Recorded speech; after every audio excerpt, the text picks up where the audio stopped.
Thank you, Lord. J'aimerais que nous puissions ce matin vraiment écouter attentivement la parole de Dieu qui seul est capable de sauver nos âmes.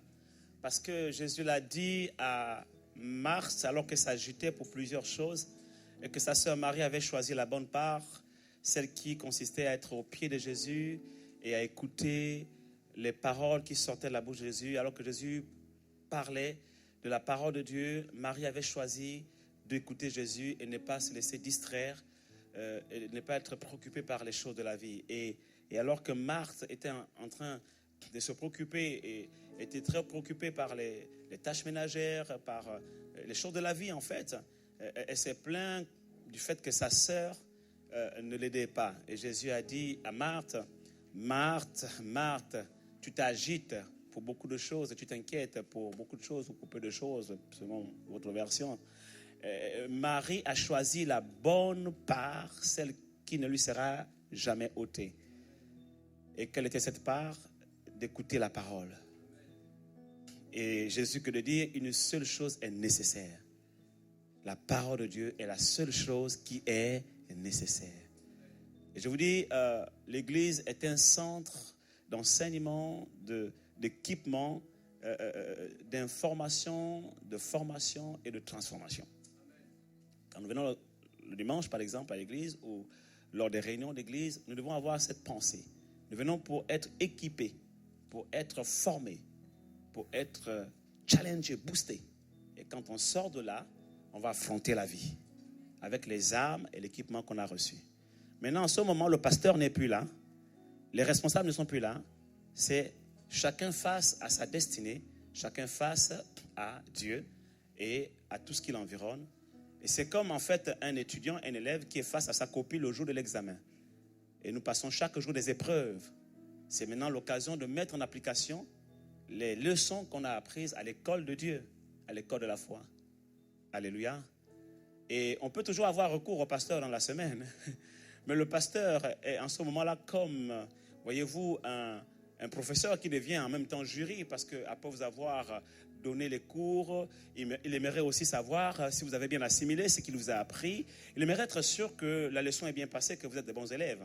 Donc ce ne serait pas juste que lui, il vienne faire les épreuves à votre place, n'est-ce pas? Ou que pendant que vous êtes en face de votre copie, alors qu'il circule dans les rangs, qu'il puisse vous dire, voici la réponse, écris plutôt ceci. Non, c'est pas juste par rapport aux autres, n'est-ce pas? Et même par rapport à lui-même, n'est-ce pas? Et en ce moment-là, le pasteur ou Dieu devient comme en fait ce professeur-là qui nous observe et qui veut voir comment on va réagir. Et c'est l'occasion pour nous du lundi jusqu'au vendredi, alors que le pasteur n'est plus là, les responsables ne sont plus là, on est seul face à notre destinée, notre vie quotidienne, on est seul face à nos challenges et à nos défis de faire nos preuves. Parce que Dieu nous permet des épreuves ou permet des épreuves dans nos vies pour que nous puissions, nous à notre tour, faire nos preuves. Alléluia. Regarde quelqu'un à côté de toi et dis-lui, Dieu permet les épreuves dans ta vie pour que tu fasses des preuves. Les preuves de ta foi. Amen, amen. Alléluia. Et la Bible dit que les preuves de notre foi produisent quoi? La patience. Amen, amen. Et bien d'autres fruits de l'esprit. Et c'est ce qui fait que nous soyons transformés, nous soyons grandis et que nous soyons matures. Parce que sans épreuve, il n'y a pas de preuve. Il n'y a pas de preuve que tu es chrétien. Alléluia. Vous savez, il n'y a que 3 personnes qui savent parfaitement si tu es né de nouveau ou pas. Il y a Dieu, qui le sait mieux que toi. Il y a toi-même. Et puis il y a le diable.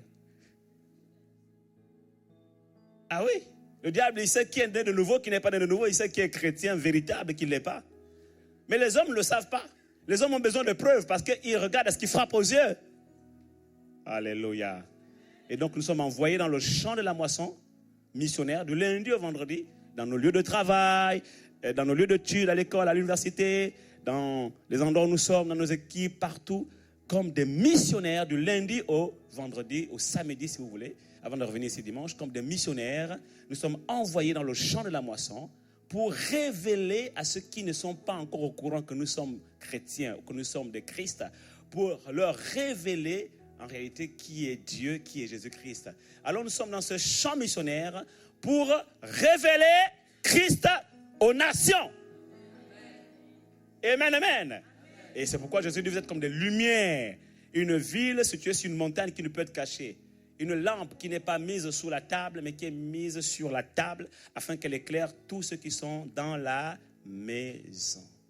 À travers ton comportement, ta conduite, à travers tes façons, ou ta façon d'agir, de réagir face aux circonstances de la vie, les gens de ce monde nous observent et ils peuvent conclure si oui ou non, il y a vraiment intérêt à suivre notre Dieu.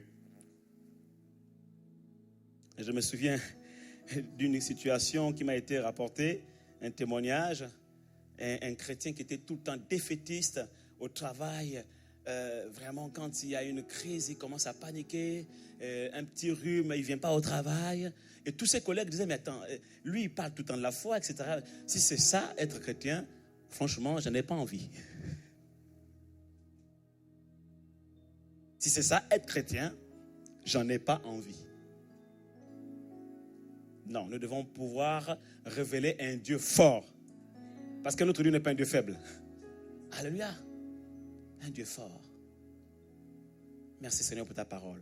Et le titre de mon message ce matin est « Dieu change ton mal en bien ». Alléluia. Et le titre de mon message est tiré du texte de Genèse au chapitre 50, verset 20.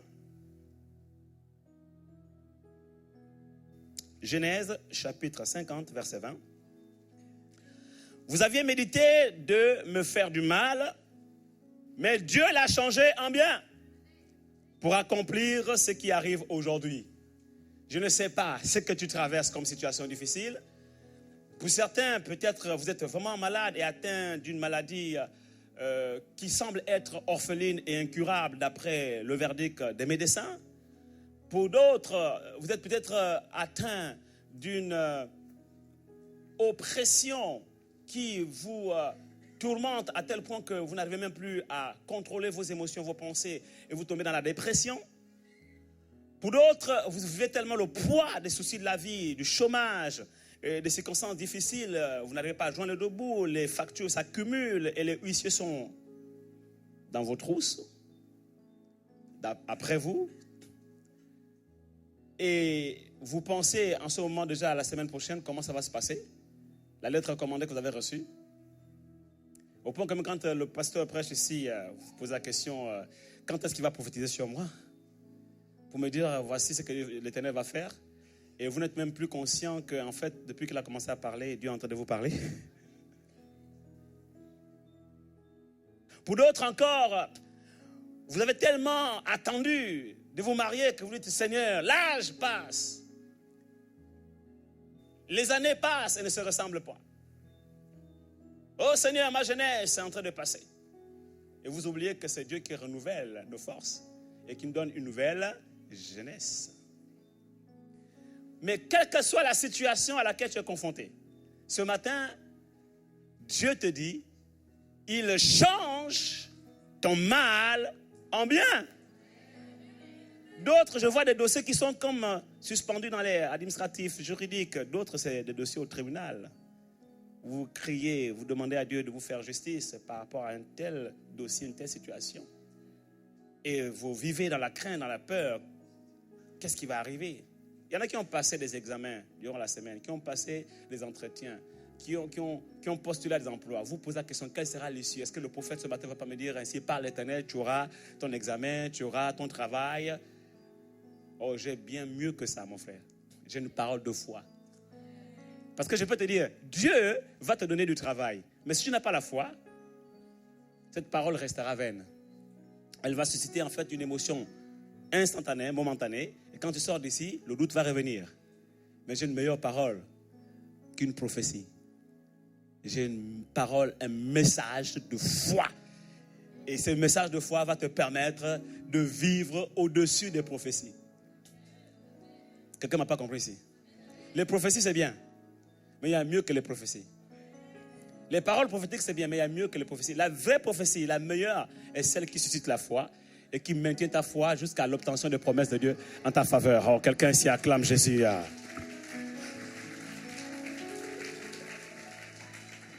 Et la plus grande des prophéties que je viens de te donner ce matin, je n'ai pas dit l'excellente, parce que la prophétie par excellence, c'est la parole de Dieu. Mais la plus grande des prophéties ce matin est extrait de l'excellence ou de l'excellente prophétie. La plus grande des prophéties ce matin, note-le, est Dieu change ton mal en bien. Quel que soit ce que tu vis. Ils ont comploté contre toi. Ils ont fait des choses au niveau de ton travail, au niveau de ta famille, au niveau de ton quartier, de tes voisins, etc. Ils ont fait des choses, ils ont comploté contre toi. Mais Dieu a changé ce mal en bien. Et il n'a pas fini. Toutes les fois qu'ils vont dresser des choses sur ton chemin, des barrières pour te faire chuter, ils vont tout faire pour te faire tomber. Ils vont tout faire pour t'atteindre. Dieu te dit ce matin, tout ce qu'ils te feront, c'est rien. Parce qu'il va récupérer ces choses-là. En fait, ce sont des matériaux qu'ils sont en train de donner à Dieu. Oh, alléluia! Ils sont en train de donner à Dieu des matériaux pour construire ton miracle. Tes ennemis sont en train de donner à Dieu les matériaux pour fabriquer ton miracle. Et je prophétise ce matin, quel que soit ce qu'ils font, ils sont en train de donner à Dieu les moyens matériels pour fabriquer ton miracle, pour créer ton miracle. Et Dieu va prendre ces choses, il va les retourner à ta faveur, parce qu'il a dit, je change ton mal en bien. Lorsque les 450 prophètes de Baal et d'Astarté, avec l'esprit d'Isabelle, ont combattu les prophètes de Dieu. Et qu'Élie croyait qu'il était resté le seul prophète, alors que Dieu avait caché plusieurs prophètes par poignées de séquins dans les grottes. Oh, Dieu cache ses serviteurs. Dieu cache ses enfants. Dieu te cache parfois. Tu as envie qu'on te révèle maintenant. Dieu te cache parfois pour te protéger. Parce que ce n'est pas encore ta saison. Parce que si les 50 prophètes, si les poignées de 50 prophètes avaient été révélées au temps de Jézabel, Jézabel les aurait tous exterminés au même moment que les autres, n'est-ce pas? Mais Dieu avait préservé ses prophètes pour un temps bien précis. Oh, alléluia!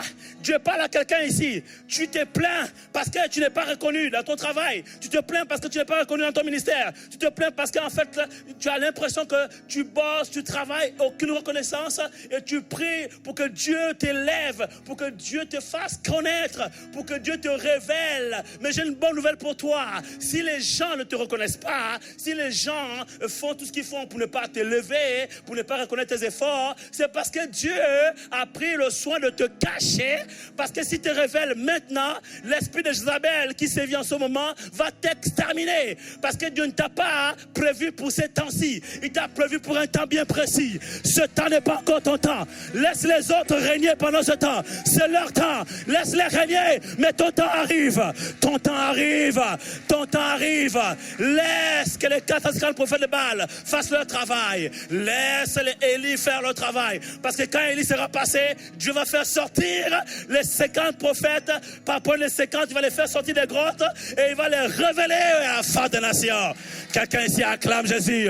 Et il va les envoyer dans le champ missionnaire, comme Samson a relâché les renards. Et il va mettre le feu, alléluia, il va les envoyer dans le champ missionnaire pour embraser les champs des Philistins. Ne sois pas pressé. Et alors que Élie leur dit, aujourd'hui, nous saurons qui est l'Éternel, qui est le véritable Dieu, entre le Dieu de Baal et le Dieu d'Israël. Et il leur dit, versez de l'eau sur l'autel. Bien aimé, lorsqu'on met un feu sur un foyer, on ne verse pas de l'eau. On verse de l'essence, on verse quelque chose qui permet d'enflammer, n'est-ce pas? Mais il leur dit, versez de l'eau, versez de l'eau, versez encore. En d'autres termes, compliquez la situation. Parce que mon Dieu aime les situations compliquées. Quand c'est trop facile, non, c'est trop facile. Il a dit, ce qui est impossible aux hommes est possible à Dieu. Donc si Dieu fait ce qui est possible aux hommes, quelle est la différence entre Dieu et les hommes? Dieu attend que ta situation devienne impossible.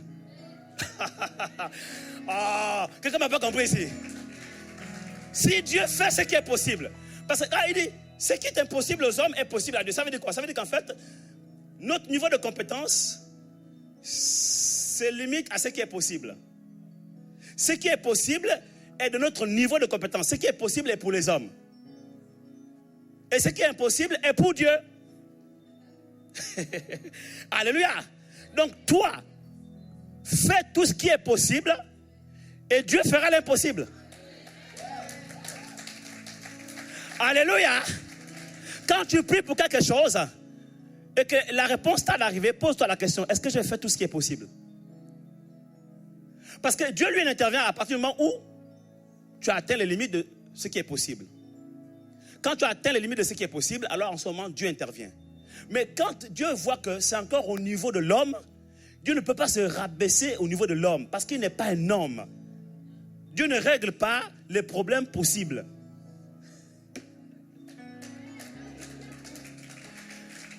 Écoutez-moi, Dieu ne s'occupe pas de ce qui est possible parce qu'il a donné à l'homme. Donc quand tu cherches du travail, quand tu cherches une bénédiction, quelque chose, je ne sais pas, par rapport à la situation que tu traverses, et que tu as l'impression, je dis bien l'impression, que la chose tarde à arriver, pose-toi la question, est-ce qu'à mon niveau, j'ai fait tout ce qui est possible? Parce que Dieu il t'attend au niveau de l'impossible. Donc, tant que tu n'as pas encore traversé le parcours du possible, et que tu n'as pas encore atteint la frontière du possible et de l'impossible, Dieu n'intervient pas. Il peut le faire par grâce, mais s'il le fait tout le temps par grâce, il nous rend paresseux, n'est-ce pas? Alors, fais tout ce qui est à ton possible et Dieu, lui, fera l'impossible. Donc, il leur dit compliquer la situation. Ils ont versé l'eau. Et quand la situation est devenue compliquée, les bois étaient bien trempés. Alors, en ce moment, Élie invoque le Dieu du feu, le Dieu d'Israël.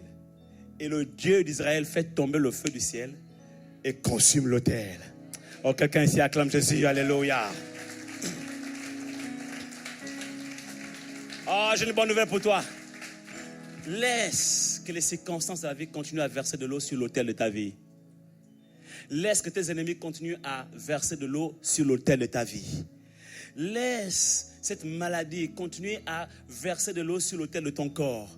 Parce que plus il verse de l'eau, plus il complique la situation, plus il prépare le terrain, les matériaux pour faire éclater la gloire de Dieu. Alléluia. Et quand la situation est vraiment, vraiment compliquée, alors tu arrives à la frontière de l'impossible. Et quand tu arrives à la frontière de l'impossible, c'est là que maintenant le Dieu du feu intervient. Le feu de sa puissance descend du ciel et consume l'autel de ta vie. Consume ta maladie. Consume tes ennemis. Consume l'oppression. Consume les situations et les liens qui te retenaient et qui t'empêchaient d'avancer. Le Dieu du feu est sur le point de se révéler. Il change ton mal en bien. Alléluia. Mais seulement tu dois comprendre comment ça fonctionne. C'est ça le cœur de mon message. Jusqu'à présent, c'était en fait une introduction motivationnelle pour positionner votre foi et préparer vos cœurs à recevoir les principes qui vont faire en sorte que tu saches comment ça fonctionne, comment on rentre dans ces choses et comment on fait que finalement l'impossible de Dieu devienne possible pour nous. Alléluia. Comment ça se fait que Dieu passe par des circonstances compliquées pour changer notre mal en bien? Quand je parle de mal, c'est le mal. Le mal sous toutes ses formes. Il change le mal en bien. 2 Rois chapitre 51, verset 20. Nous irons à partir du verset 1. 2 Rois chapitre 5, verset 1 à 20. Naaman, chef de l'armée du roi de Syrie, jouissait de la faveur de son maître et d'une grande considération, car c'était par lui que l'Éternel avait délivré les Syriens. Mais cet homme fort et vaillant était lépreux. Or, les Syriens étaient sortis par troupes et ils avaient emmené captive une fille, une petite fille du pays d'Israël qui était au service de la femme de Naaman. Et elle dit à sa maîtresse, « Oh, si mon Seigneur était auprès du prophète qui est à Samarie, le prophète le guérirait de sa lèpre. » Et à l'instant, on ne parlerait plus de Naaman le lépreux. Ça, c'est moi qui rajoute, pour essayer d'attirer votre attention. Quand vous lisez la parole de Dieu, essayez de faire vivre les textes. Donc, vous comprenez que la foi est née dans le cœur de la maîtresse. La jeune fille du pays d'Israël, on est où au verset combien? On reprend au verset 3. Et elle dit à sa maîtresse, « Oh, si mon Seigneur était auprès du prophète qui est à Samarie, le prophète le guérit de sa lèpre. » Naaman alla dire à son maître, « La jeune fille du pays d'Israël a parlé de telle et telle manière. » Et le roi de Syrie dit, « Va, rends-toi à Syrie, et j'enverrai une lettre au roi d'Israël. » Et il partit, prenant avec lui 10 talents d'argent, 6 cycles d'or et 10 vêtements de rechange. Il porta au roi d'Israël la lettre où il était écrit, « Maintenant, quand cette lettre te sera parvenue, tu sauras que je t'envoie Naaman, mon serviteur, afin que tu le guérisses de sa lèpre. » Bon, lui aussi, c'est pas le roi d'Israël qui guérit. Après avoir lu la lettre, le roi d'Israël déchira ses vêtements et dit, « Suis-je un Dieu pour faire mourir et pour faire vivre? Qui s'adresse à moi afin que je guérisse un homme de sa lèpre? Sachez donc et comprenez qu'il cherche une occasion de dispute avec moi. » Alors, il faut comprendre le contexte. Dans le contexte de ce texte, Israël n'était pas en bon terme avec la Syrie. Donc, c'est pour cela que le roi d'Israël trouve en cette situation comme une occasion de chercher querelle. Au verset 8, lorsqu'Élisée, homme de Dieu, apprit que le roi d'Israël avait déchiré ses vêtements, il envoya dire au roi, « Pourquoi as-tu déchiré tes vêtements? Laisse-le venir à moi, et il saura qu'il y a un prophète en Israël. Et il saura qu'il y a un prophète à Bordeaux. Et il saura qu'il y a un prophète en France. » Alléluia. Naaman vint avec ses chevaux et son char, et il s'arrêta à la porte de la maison d'Élisée. Élisée lui fit dire par un messager, « Va et lave-toi 7 fois dans le Jourdain. Ta chair deviendra saine et tu seras pur. » Naaman fut irrité et il s'en alla en disant, « Voici, je me disais, il sortira vers moi, il se présentera lui-même, il invoquera le nom de l'Éternel, son Dieu. Il agitera sa main sur la place et guérira le lépreux. Mais, contre toute attente, il m'envoie un messager. » Non, ça, c'est pas écrit. C'est comme à l'école, on dit, imaginez la suite du texte. Le verset 12, « Les fleuves de Damas, l'Abana et le Parpar ne valent-ils pas mieux que toutes les eaux d'Israël? Ne pourrais-je pas m'y laver et devenir pur? » Et il s'en retournait et partait avec fureur. Mais ses serviteurs s'approchèrent pour lui parler et ils dirent, « Mon père, si le prophète t'eût demandé quelque chose de difficile, l'aurais-tu pas fait? Combien plus dois-tu faire ce qu'il t'a dit? Lave-toi et tu seras pur. » Il descendit alors et se plongea 7 fois dans le Jourdain, selon la parole de l'homme de Dieu. Et sa chair redevint comme la chair d'un jeune enfant. Il fut pur. Amen, amen. Lifting onctionné, lifting instantané, lifting divin. Au verset 15, Naaman retourna vers l'homme de Dieu avec toute sa suite. Lorsqu'il fut arrivé, il se présenta devant lui et dit, « Voici, je reconnais qu'il n'y a point de Dieu sur toute la terre. » C'est pour ça que Dieu fait les miracles. C'est pour que les gens reconnaissent qu'il n'y a point de Dieu sur toute la terre, si ce n'est le Dieu vivant d'Israël, le Dieu de Jésus-Christ que nous prions. Alléluia. Et maintenant, accepte, je te prie, un présent de la part de ton serviteur. Élisée répondit, « L'Éternel, dont je suis le serviteur, est vivant. Je n'accepterai pas. » Naaman le pressa d'accepter, mais il refusa. Alors Naaman dit, « Puisque tu refuses, permets que l'on donne de la terre à ton serviteur, une charge de 2 mulets, car ton serviteur ne veut plus offrir à d'autres dieux ni holocauste, ni sacrifice, ni holocauste, ni sacrifice. Il n'en offrira qu'à l'Éternel. » Alléluia. Quelqu'un ici acclame la parole de Dieu.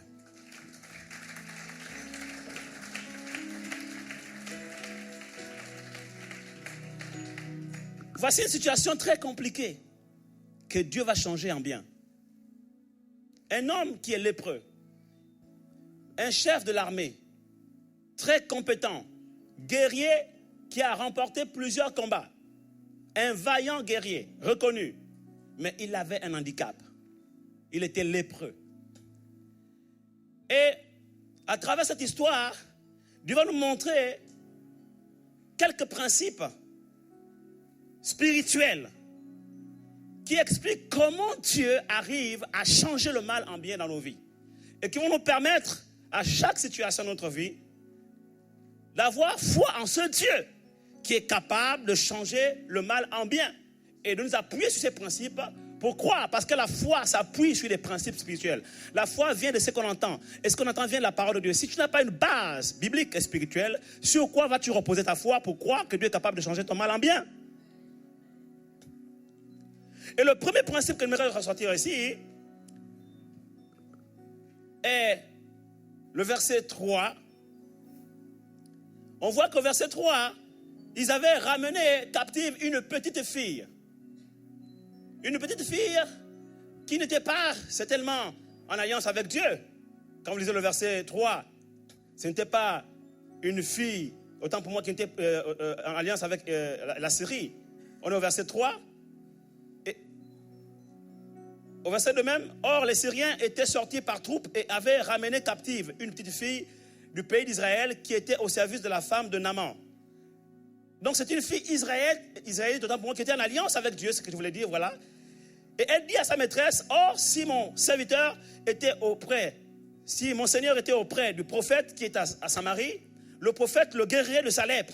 En fait, cette jeune fille qui a été ramenée captive était une Israélite qui était en alliance avec Dieu. Elle n'était pas prophète, elle n'était pas un sacrificateur. D'ailleurs, à l'époque, les filles ou les femmes n'héritaient pas de la sacrificature. Vous ne verrez pas dans la parole de Dieu, bien qu'on en parle, on parle de quelques-unes comme par exemple Déborah, comme la prophétesse Marie, la sœur de Moïse, mais il n'y a pas de prophétesse élevée au rang d'Ésaïe, de Michée, de Jérémie, d'Ézéchiel, et qui ont été vraiment reconnus dans l'histoire du peuple de Dieu comme étant un prophète de l'Éternel qui parlait au roi. Pourquoi? Parce qu'à l'époque, les femmes étaient un petit peu mises à l'écart de tout ce qui était hérédité, tout ce qui était élévation, position politique, sociale, etc. Elle jouait un rôle important, mais dans l'ombre. Donc cette fille avait une position qui n'était pas forcément une position influente, voyez-vous, aux yeux des hommes, j'aimerais dire. Mais cette fille a été utilisée par Dieu comme une voix prophétique pour révéler à son maître le chemin de la guérison. Et le premier principe que j'aimerais ressortir ici, c'est que Dieu se sert de qui il veut. Dieu n'est pas limité par les standards des hommes.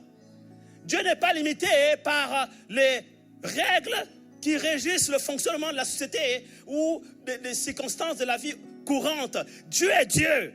Dieu est souverain et il utilise qui il veut. Il se sert de qui il veut pour opérer des miracles dans la vie de ses enfants. Oh, je me souviens encore de ce jeune homme qui n'était rien dans l'église. Et puis il y avait une femme dans l'église qui était atteinte d'un cancer de l'utérus. Et il y a eu des séminaires et des conférences dans l'église. Des grands hommes de Dieu sont venus dans cette église. Ils ont prié pour cette femme. Elle n'a jamais été guérie. Mais un jour, dans l'adoration, pendant le mois d'adoration, qui pour certains sont des moments ennuyeux, parce qu'ils attendent le moment où le prophète va venir prophétiser ou va venir prier pour eux, c'est là que ce jeune homme reçoit une parole de connaissance, une prophétie pour une maman dans l'église, membre du conseil avec son mari, mais atteinte d'un cancer de l'utérus.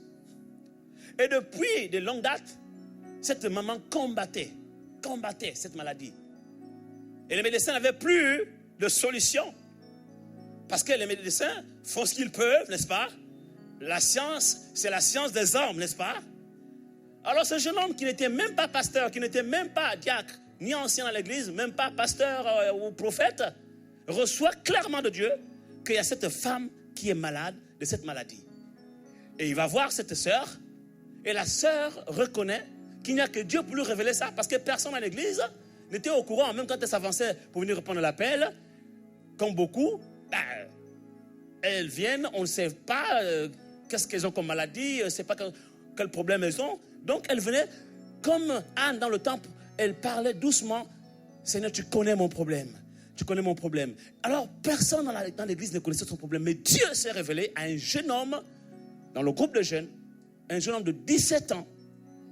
Il lui a parlé clairement. Cette femme est malade de ceci. Tu iras, tu prieras pour elle. Tu lui imposeras les mains. Et elle sera guérie. Et quand ce jeune m'a parlé à cette femme, elle a su qu'il n'y a que Dieu pour révéler ça. Parce qu'il a parlé avec autant de précision. Elle a pleuré. Elle l'a pris dans ses bras. Elle l'a mené chez elle avec son mari.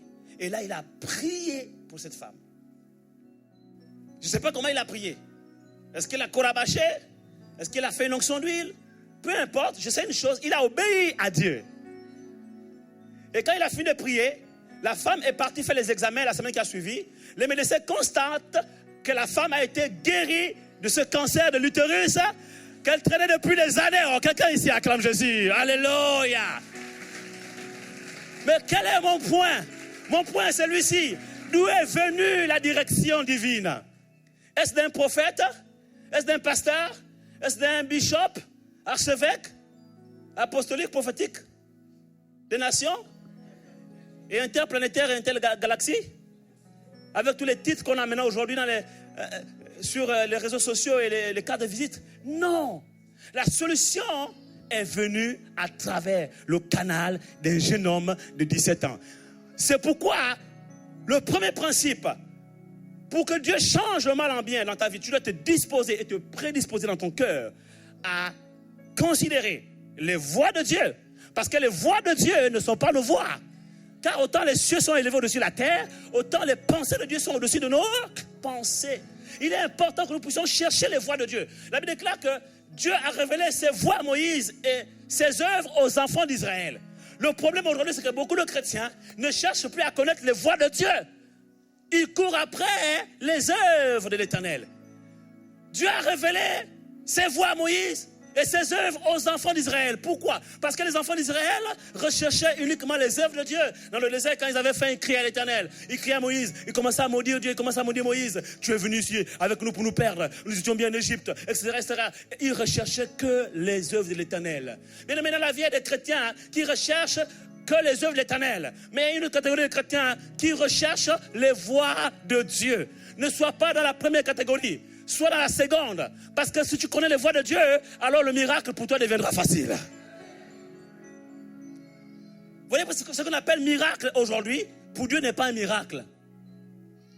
Je le répète, ce qu'on appelle miracle aujourd'hui, pour Dieu n'est pas un miracle. Pour Dieu, c'est naturel. Ce qui est surnaturel pour les hommes n'est pas surnaturel pour Dieu. C'est naturel pour lui.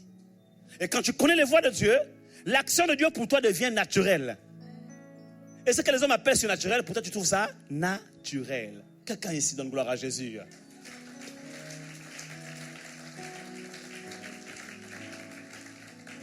Dieu se sert de qui il veut. Ne limitons pas Dieu par notre petite pensée humaine. Et ne choisissons pas comment Dieu va agir. Ça, c'est mon deuxième point.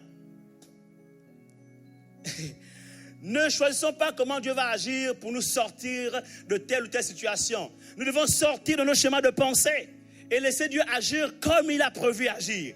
Voyez-vous, Naaman, qu'est-ce qu'il dit? Il est fâché, Naaman. Il est saisi d'une grande fureur. Pourquoi? Parce que la Bible dit, il se disait en lui-même, je pensais que le prophète sortirait de chez lui, qui viendrait vers moi, moi qui suis le chef de l'armée de la Syrie, et qu'il se présenterait à moi, et qu'il s'inclinerait devant moi, votre majesté, et qu'il m'imposerait les mains, et qu'il me soufflerait sur la figure en disant, reçois. Non, ça c'est pas écrit, hein. On appelle ça des commentaires bibliques. Ou encore, en fait, je suis en train de commenter le texte, vous comprenez? Voilà, et ça c'était sa pensée, et son schéma de pensée. Et beaucoup sont comme ça. On vient à l'église avec nos schémas de pensée. On se dit, voilà comment Dieu va agir. Même quand on prie, on donne à Dieu la voie qu'il doit suivre pour agir en notre faveur. Même nos prières, il n'y a qu'à écouter nos prières, oriente Dieu sur comment il doit agir. Seigneur, je te prie, quand je vais arriver, il faut que le prophète soit habillé en blanc. S'il est habillé en blanc, je saurai que c'est toi. Et en ce moment-là, fais qu'il vienne vers moi, qu'il me pointe du doigt, et qu'il me parle en ce sens, qu'il me révèle telle chose. Qu'il me révèle ce que j'ai pris le matin au petit déjeuner. Ça, je suis capable de le faire, j'ai déjà fait. Mais ça te sert à quoi? Si ce n'est pas pour résoudre ton problème. Et ça me sert à quoi? Si ce n'est pas la façon dont Dieu a choisi pour te répondre à ton problème. Ça me sert à quoi? Moi, prophète, de venir te sortir ce que tu as mangé au petit déjeuner, si ce n'est pas la voie par laquelle Dieu veut passer pour résoudre ton problème. Ça me sert à quoi de donner ton nom et ton prénom si ce n'est pas par là que Dieu veut passer pour résoudre ton problème? Ça, je peux le faire. Je l'ai déjà fait à plusieurs reprises. Mais ça sert à quoi? Quel est le but en fait? Quelqu'un me comprend ici? Les voies de Dieu ne sont pas nos voies. Autant les cieux sont élevés au-dessus de la terre, autant ses pensées sont au-dessus de nos pensées. Oh, quelqu'un ici donne gloire à Jésus, n'est-ce pas? Alléluia! Oh, je comprends que tu ne puisses pas acclamer Jésus. Parce que ça casse tes plans là. Ça casse tes plans là. Il y en a qui sont venus ce matin avec un schéma. Ils se sont dit, dimanche dernier, Dieu a fait comme ça. C'est sûr que ce dimanche-là, il va faire comme ça aussi. Non, mon frère. Dieu agit tantôt d'une manière, tantôt d'une autre, tantôt d'une autre. Il parle tantôt d'une manière, tantôt d'une autre. Et il agit aussi tantôt d'une manière, tantôt d'une autre manière. Alléluia. Nos pensées ne sont pas ces pensées. On doit sortir de nos stéréotypes. On doit sortir de nos standards, de nos schémas de pensée. On doit laisser Dieu agir comme il veut. Dieu n'a pas des standards bien définis. Parfois, il agit comme un vent, un doux murmure. Parfois, il agit comme un grondement, on va souffler. Parfois, il va agir par imposition de main. Parfois, il va agir par onction d'huile. Parfois, il va agir par un acte de foi. Parfois, il va agir... Il faut seulement être à l'écoute de Dieu. Et puis, quand tu es à l'écoute de Dieu, il faut aussi obéir. Pourquoi? Parce que quand on obéit, c'est plus facile, n'est-ce pas? Je me souviens de cette personne. J'étais en conférence, je ne sais plus dans quel pays. Elle est venue me voir en entretien à la fin de la réunion. Le pasteur dit, il faut que tu la rencontres parce qu'elle est déprimée. J'ai dit, mais comment elle peut déprimer après une telle réunion? On a passé une réunion, comme vous savez, hein, des réunions prophétiques. Quand Dieu m'utilise, il y a une telle dimension. Parfois, vous sentez l'électricité dans l'air. Il y a quelque chose qui se passe. Et après une telle réunion, la jeune dame veut rencontrer le prophète et le pasteur me dit, elle est vraiment déprimée. Et moi, je ne comprenais pas comment, après une telle réunion, avec une telle intensité d'onction, elle sort de là déprimée. Et beaucoup sont comme ça. Pendant que le Saint-Esprit est en mouvement dans la salle, ils ne sont pas là. Ils sont présents de corps, mais absents d'esprit. Donc, tout ce qui se passe dans la salle, ils ne le vivent pas. Ils ne le vivent pas. Et donc, ils ressortent comme ils sont entrés. Et même parfois pire. Pourquoi? Parce qu'ils sont frustrés. Et cette jeune sœur était frustrée. Allez-y savoir pourquoi. Quand je la reçois, elle me dit, prophète, vraiment, je suis dépité. Elle a aligné tous les mots, je ne sais pas, ce qu'elle ressentait dans son cœur. Je dis, pourquoi? Elle me dit, mais quand tu as commencé à prophétiser, tu as cité tel nom, tel nom, tel nom, et tu es passé dans les rangs, tu es passé juste à côté de moi. Et moi, je priais, je dis, Seigneur, j'ai demandé à Dieu un signe. Je dis, Seigneur, s'il parcourt les rangs, et il s'approche de moi, alors qu'il vienne vers moi, qu'il donne mon nom aussi. Alors en ce moment-là, je saurai que. Effectivement, j'ai parcouru les rangs et commencé à voir sa prière être exaucée.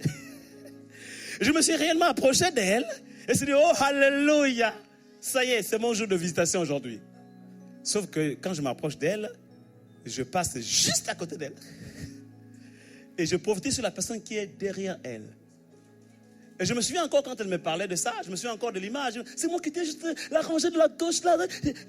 Je revois l'image parce que quand je suis passé et j'ai prophétisé ce qui était derrière, elle était juste là. Elle a fait ça. Seigneur, jusqu'à quand m'oublierais-tu? Et donc la réunion s'est terminée. Je n'ai pas donné son nom, par prophétie. Et donc tout le reste qui s'est passé, les messages, la parole, pour elle, c'était plus la peine. Dieu l'a oublié. Parce qu'elle avait un schéma dans sa tête. Comment Dieu allait lui répondre, comment Dieu allait lui parler. Elle a oublié que Dieu parle tantôt d'une manière, tantôt d'une autre. Et qu'il agit tantôt d'une manière, tantôt d'une autre. Et que nos schémas de pensée ne sont pas ces schémas de pensée à lui. Nos pensées ne sont pas ses pensées. Il fait toutes choses bonnes. Il le fait en son temps. Et il est Dieu. Il est assis sur son trône. Il fait ce qu'il veut. On n'a pas de leçon à lui donner. On n'a pas de remarques à lui faire. On n'a pas d'objection à faire. On n'a pas de reproche à faire à Dieu. Pourquoi moi? Pourquoi l'autre? Pourquoi pas moi? Pourquoi un autre jour? Pourquoi pas aujourd'hui? Pourquoi de telle façon? Pourquoi pas de telle autre façon? Pourquoi? Non, on n'a pas à dire à Dieu ce qu'il doit faire. Il est Dieu, sinon il n'est plus Dieu. Alléluia. Et je lui ai dit, mais quel est ton problème? Quand elle me raconte le problème, les solutions à son problème étaient dans les 4 principes que j'avais développés ce soir-là. Donc je lui ai refait la prédication. Et la plupart d'entre vous, vous venez me voir en entretien, vous pouvez témoigner, je vous refais les prédications du dimanche. La plupart d'entre vous, je vous pose la question, est-ce que vous avez déjà pris parole de bénédiction?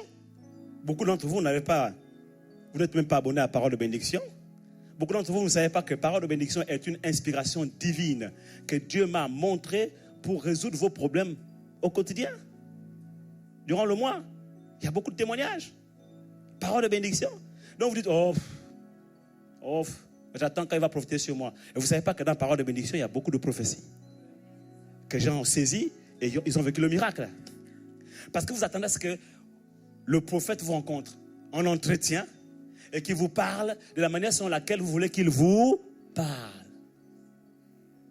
Et beaucoup d'entre vous, je vous ramène à des articles de parole de bénédiction. C'est vrai ou c'est faux?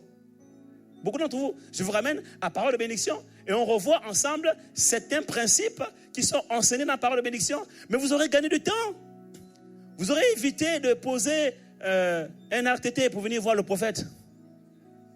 Vous aurez évité de parcourir des kilomètres ou de dépenser votre carburant, votre argent. Simplement si vous avez été sensible et obéissant à la voix de Dieu. Parce que la voix de Dieu, elle n'est pas notre voix. Il peut passer par parole de bénédiction. Et puis le but de Dieu, ce n'est pas de vous donner un miracle de bénédiction. Il y en a qui vont dire, parole de bénédiction, c'est vrai, il y a des prophéties, il y a des phrases motivationnelles, il y a beaucoup d'encouragement, mais aussi beaucoup d'enseignement. Mais oui, justement. Parce qu'avant de te donner la bénédiction, Dieu te donne d'abord l'instruction. Parce que ta bénédiction est dans l'instruction. Alléluia. Dieu fait ces choses comme il veut. Et regardez, Naaman, il pensait que le prophète allait lui imposer les mains, par exemple. Et il s'est mis en colère. Juste parce qu'on lui a demandé de se plonger dans le Jourdain. Pas plus tard que cette semaine, j'ai reçu une dame en entretien. Son témoignage m'a moi-même encouragé. M'a beaucoup encouragé. Et j'ai dit, Seigneur, je comprends que ce que tu me révèles est vrai. Je le sais déjà, mais ça m'encourage. Elle dit, la dame est ici, mais elle témoignera un jour, elle-même qui a vécu la situation, avec ses mots, avec ses émotions. Elle me dit, prophète, vous n'imaginez pas ce que Dieu fait dans cette église. Je dis, oui, je ne le fais pas dire, parce que si Dieu me montrait tout, je pense qu'il est aussi sage pour aussi me préserver de l'orgueil. C'est vrai. Elle me dit, moi je suis arrivé dans cette église, j'étais atteinte d'une perte de sang, comme la femme atteinte d'une perte de sang depuis 12 ans. Je perdais beaucoup de sang. Et cette situation me gênait tellement, quand j'arrivais, je m'asseyais dans la salle et ça me gênait beaucoup parce qu'il faut chaque fois sortir pour aller aux toilettes, il faut déranger les autres et c'était embêtant. Donc du coup, je m'asseyais au fond de la salle. Mais les gens de l'accueil, ayez vraiment du discernement, ne comprenaient pas ce que j'avais et donc parfois me demandaient de m'asseoir à un endroit et comme je ne pouvais pas m'asseoir là-bas, ils pensaient peut-être que je ne voulais pas obéir à leurs instructions. Mais je ne pouvais pas leur dire, c'était compliqué à expliquer. C'est gênant, c'est honteux. Et donc à cause de ça, elle ne venait plus à l'église. Mais elle était toujours de l'église. Parce qu'elle ne voulait pas gêner les gens. Et puis un jour, il y a une sœur qui a été guérie à travers parole de bénédiction, enfin par le canal de ce qui est écrit à l'intérieur. Ok? Et Dieu lui a parlé, et là une fois de plus encore, ce n'est pas un pasteur qui lui a parlé, ce n'est pas un prophète. Dieu a parlé à cette sœur. Et cette sœur a eu une pensée que, telle sœur, je ne la vois plus à l'église. C'est important. Tout ce que j'entends dire, même les témoignages là, à l'intérieur, il y a des principes, il y a des choses qui doivent nous apprendre, nous enseigner, comment on doit se comporter les uns aussi envers les autres. Ok? Elle a observé qu'il y a une sœur qui ne vient plus depuis un temps. Et elle a pensé, elle a prié, Dieu lui a dit d'appeler la sœur. Elle a téléphoné la sœur. Tu sais, hein, tu n'as même pas besoin de prier pour téléphoner la sœur. Hein. Tu téléphones la sœur, ok? Voilà. Oui, tu as constaté qu'elle ne vient pas, tu téléphones la sœur. Parce qu'il y en a qui vont dire, oui, elle a prié. Oui, elle a prié, d'accord. Ce qu'elle a ressenti. Mais si tu ne ressens pas de prière, tu téléphones quand même. Parce que Dieu a dit qu'il faut vous visiter les uns les autres. Voilà, il y a des choses, on n'a pas besoin de prier pour les accomplir. Quelqu'un m'a compris ici? Voilà, parce qu'elle est trop spirituelle. Il a dit, elle a prié. Donc moi, si je n'ai pas prié, si Dieu ne m'a rien dit, je ne téléphone pas. Non, téléphone. Et la sœur lui a dit, oui, j'ai ceci, j'ai ça. Mais écoute, j'avais le même problème. Attends, je viens vers toi. Et elle va lui rendre visite. Elles ont passé le moment de prière ensemble. Elle l'a encouragé à prendre par la bénédiction. Maintenant, elle est abonnée. Et puis, bon, quelques jours sont passés. Je passe les détails parce qu'elle même fera le témoignage. Elle vient ici aider. Écoutez-moi bien. Elle vient aider au ménage. Et en semaine, donc, il y a une équipe qui vient faire le ménage. Tu peux en faire partie. Ce n'est pas un clan. Oui, c'est important de le dire. Hein? Et puis, pendant qu'elle fait le ménage, écoutez-moi bien, mon point est celui-ci. Dieu agit comme il veut. Sortons de nos chemins de pensée. Ces pensées ne sont pas nos pensées. Il fait ces choses comme il veut. Il passe par qui il veut. Et il utilise les moyens qu'il veut utiliser. Écoutez-moi bien. Le prophète n'était pas là ce jour. Il n'y avait pas réunion. Il n'y avait pas conférence de guérison en miracle. Il n'y avait pas prophète Mabwadi ou Zogo ou qui, je ne sais pas, qui était venu. Vous comprenez? Elle était seule avec quelques sœurs. Pendant qu'elles font le nettoyage, il y a une sœur qui lui dit, va nettoyer du côté des hommes de Dieu là-bas. Bon, attention. Ce n'est pas une doctrine. Non, je préfère prévenir déjà. Avant d'atterrir, je vous préviens déjà. Parce que je vous connais. Hein? Acclame Jésus, acclame Jésus.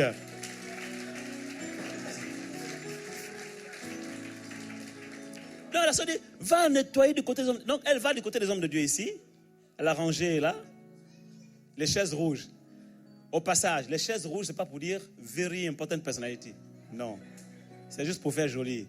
Quand on a une rangée rouge devant ici et le bleu, ça a un beau reflet au niveau de l'image de la vidéo. Quand il n'y a que du bleu, il faut faire remonter un peu. Ce qui est en fait de décoration, vous comprenez, non? Il faut un ton pour faire remonter un peu. Hein? C'est ça l'expression?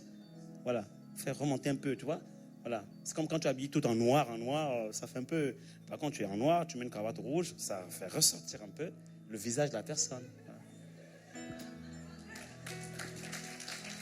Alléluia! Tu mets du gris, tout gris. Le ciel est gris, il risque de pleuvoir. Donc tu mets une petite chemise col pasteur à l'intérieur. Puisque c'est col maro, ça ressort un petit peu.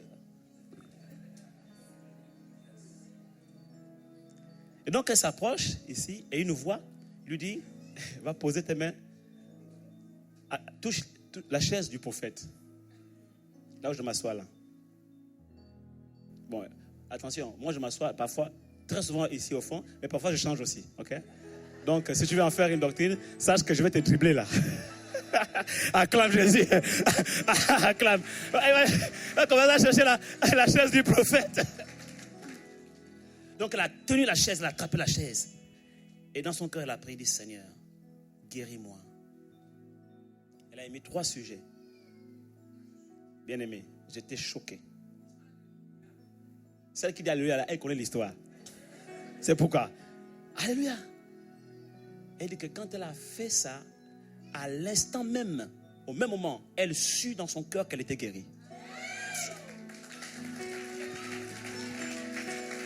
Oh, acclame Jésus. À l'instant même, elle sut en elle-même, dans son cœur, qu'elle a été guérie. Exactement comme dans la Bible, la femme atteinte d'une perte de sang depuis 12 ans. Elle sut en elle-même. Elle dit que si je puis seulement toucher le vêtement de Jésus, je serai guérie. Et la Bible dit qu'à l'instant, elle sut en elle-même qu'elle était guérie. Moi, je lisais ça dans la Bible, mais je ne pouvais pas imaginer que ça pourrait se passer avec moi. Mais ce n'est pas moi en fait. Ce sont les principes de la Bible qui sont en train de s'accomplir. Et effectivement, quand elle va, quelques jours plus tard, elle constate que les saignements ont séché. Aujourd'hui, au lieu d'un paquet de... elle dit que son cycle est revenu à la normale. On acclame Jésus. Son cycle a été rétabli, restauré. Alléluia. Acclame, acclame, acclame, acclame, acclame, acclame, acclame, acclame. Oh, ça s'est passé ici en semaine. Il n'y avait pas de réunion, il n'y avait pas de pasteur, il n'y avait pas de prophète. Elle était là. Oh, acclame Jésus. Rabashakata rabababa. Korabashakata ramamamamamamamama. Les voix de Dieu ne sont pas nos voix. Les pensées de Dieu ne sont pas nos pensées. Autant les cieux sont élevés au-dessus de la terre, autant ses pensées sont au-dessus de nos pensées.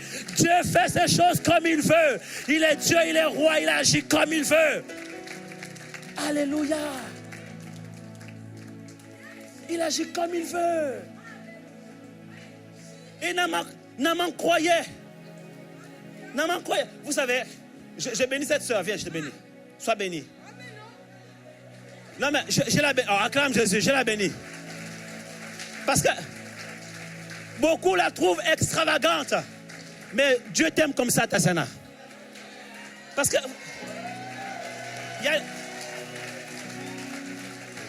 écoutez, il y a des gens, vous êtes tellement pieux.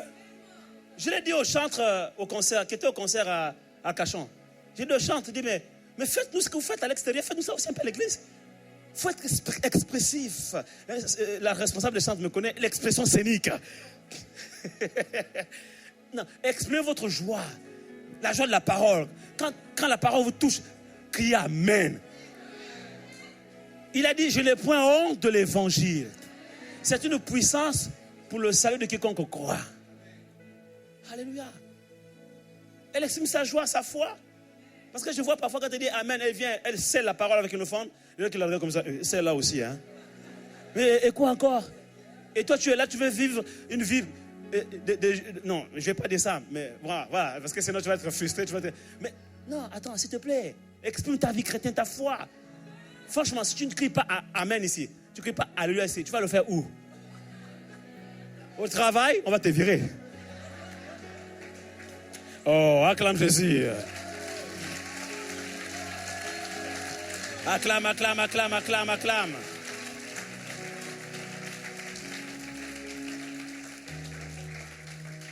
Donc la petite jeune fille ramenée captive d'Israël en Syrie va donner une direction et ensuite l'homme de Dieu va envoyer un serviteur. Dans tout ce schéma, on voit que la façon dont Dieu agit est complètement différente de la façon dont les gens, en fait, aimeraient que Dieu agisse ou à laquelle ils s'attendent, en fait, en réalité. Dieu sort des standards, il sort des stéréotypes. En fait, j'aimerais vous faire comprendre ce matin à travers ce message aussi, un point important, c'est que notre Dieu est un Dieu qui rentre dans notre quotidien. C'est-à-dire que ce n'est pas un Dieu qui reste perché sur un homme de Dieu, qui reste perché sur un prophète, qui reste perché sur un serviteur. En fait, c'est un Dieu qui vient à nous et qui rentre dans notre quotidien et qui veut vivre avec nous au quotidien. Vous comprenez cela? Il est déjà en l'intérieur de nous et il veut être dans notre quotidien. En fait, c'est un Dieu qui veut se rendre accessible. Le fait de voir Dieu qu'à travers le pasteur, de voir Dieu qu'à travers le prophète, rend Dieu inaccessible. Et ça, c'est l'ancienne alliance. Il ne pouvait pas accéder à Dieu et il passait par les prophètes, il passait par les sacrificateurs. Parce que l'Esprit descendait seulement sur les prophètes, les sacrificateurs et les rois. Mais eux, ils n'avaient aucune relation avec Dieu, aucune communion avec Dieu. Donc, ils ne pouvaient pas parler avec Dieu, ils ne pouvaient pas avoir Dieu dans leur quotidien. Et Dieu était dans l'arche, dans la présence, l'arche de l'Alliance. Donc, Dieu ne pouvait pas être dans leur maison, à moins que l'arche de l'Alliance, par pure grâce, atterrisse dans ta maison, comme celle de Obed-Edom. Mais l'arche de l'Alliance était dans le tabernacle, et Dieu était loin du peuple. Mais dans la nouvelle alliance, ça déclare qu'à travers le sacrifice de Jésus à la croix, il a ouvert pour nous une route nouvelle et vivante à travers sa chair. Il a déchiré le voile qui séparait le lieu saint du parvis et qui séparait également le lieu saint du lieu très saint parce qu'il y avait 2 voiles. Alléluia. Et il a ouvert pour nous une route nouvelle et vivante. À travers ce chemin du tabernacle, nous pouvons partir du parvis extérieur, traverser le parvis intérieur, arriver jusqu'au lieu saint et rentrer dans le lieu très saint à cause du sang de Jésus. Non point à cause de notre piété, mais grâce au sang de Jésus-Christ qui nous a justifiés, qui nous a rendus justes gratuitement. Et à partir de ce sang, nous avons une libre entrée dans le sanctuaire. Dieu devient accessible. Il a dit, tu m'invoqueras. Vous m'invoquerez et je vous répondrai. Invoque-moi, je te répondrai. Et je t'annoncerai des choses cachées que tu ne connais pas. Il n'a pas dit, Lorsque le prophète m'invoquera, je répondrai. Et quand un simple chrétien m'invoquera, je ne le répondrai pas. Il n'a pas dit, prophète invoque-moi. Il n'a pas précisé qui doit l'invoquer. C'est quiconque l'invoque. Quiconque l'invoque, Dieu répond. Alléluia. Et tu fais partie de quiconque. Tu peux mettre ton prénom à la place de quiconque. Il a dit, invoque-moi, je te répondrai. Il s'adresse à toi. Il a dit, vous me chercherez, vous me trouverez, si seulement vous me cherchez de tout votre cœur. Il n'a pas dit seulement quand les prophètes vont chercher Dieu, les pasteurs vont chercher Dieu, alors là je me laisserai retrouver. Tant que je n'entends pas la voix du prophète, je ne réponds pas. Si ce n'est pas la voix du berger, je ne réponds pas. Non, ce n'est pas ça. Et c'est important de préciser une chose aussi. Nos schémas de pensée sont parfois des schémas de pensée qui sont paramétrés et construits par des raisonnements humains, des raisonnements hautains. Il y en a qui disent, Dieu est grâce, il est bon, il est amour, donc je peux faire ce que je veux, il est amour. D'ailleurs, le prophète l'a dit tout à l'heure, c'est par pure grâce qu'on a libre accès en sa présence. Attention aussi à la manière sur laquelle tu t'approches de Dieu. Dieu se rend accessible, d'accord, mais Dieu n'est pas un pote. Dis à ton ami à côté, Dieu n'est pas ton pote. Il y a un protocole du palais à respecter. Il a dit, approchez-vous avec assurance du trône de la grâce, le cœur purifié d'une mauvaise conscience et le corps lavé d'une eau pure. Donc, quand tu t'approches de ce Dieu-là, qui est accessible bien sûr, fais attention et prends garde à la manière selon laquelle tu t'approches de lui. Il y en a qui s'approchent, il se lève le matin, il vit sa vie comme il veut et il s'approche de Dieu. Tu es sale, tu t'approches de Dieu. Il dit, approchez-vous de la grâce avec assurance, hein? Donc avec foi, le cœur purifié d'une mauvaise conscience. Donc si tu as une conscience qui te condamne, déjà règle ça. Tu as une conscience qui te culpabilise, règle ça. Confesse ce péché. Et le corps lavé d'une eau pure. Ok, on va dire c'est l'eau du Saint-Esprit, d'accord. Mais aussi quand même, physiquement, c'est important de s'approcher de Dieu avec hygiène. C'est important, hein? C'est vraiment important. Ok? Voilà. Dieu tient compte de ça aussi. Et puis ton affaire de Dieu est amour là. Il faut faire attention avec ça. Parce que la grâce est trompeuse. La même grâce là, il faut savoir comment la faire agir. Parce que la même grâce que tu es en train de brandir comme un argument juridique pour expliquer et excuser tes comportements païens, alors que tu es chrétien, des choses qu'on ne doit même plus trouver dans la vie d'un chrétien, au point quand on te regarde seulement si tu es chrétien ou crétin. Oui, attention, crétin, ce n'est pas péjoratif, hein. Allez-y, fouillez dans le dictionnaire. Hein. Crétin, c'est simplement le contraire de chrétien. Hein. Vous allez voir, hein. Parce que quand je dis ça parfois, je dis, oh, ils nous insultent. Non, ce n'est pas une injure. Crétin, quand vous lisez ce que c'est un crétin, c'est tout le contraire d'un chrétien. Allez-y, regardez dans le dictionnaire de Larousse ou bien autre. Parce que la grâce en question là, je ne fais pas attention, la même grâce là, c'est celle-là qui va te tromper. Pourquoi? Parce que pour avoir la grâce de Dieu, c'est vrai qu'il fait grâce, pour vivre dans la grâce de Dieu, il y a des règles, des principes qui font que tu bénéficies de la grâce de Dieu. Tu vis ta vie comme tu veux, tu ne veux pas obéir à Dieu, et puis tu penses que Dieu va agir pour toi parce que simplement il a l'amour, parce que simplement c'est un bon père. C'est un bon père, c'est vrai.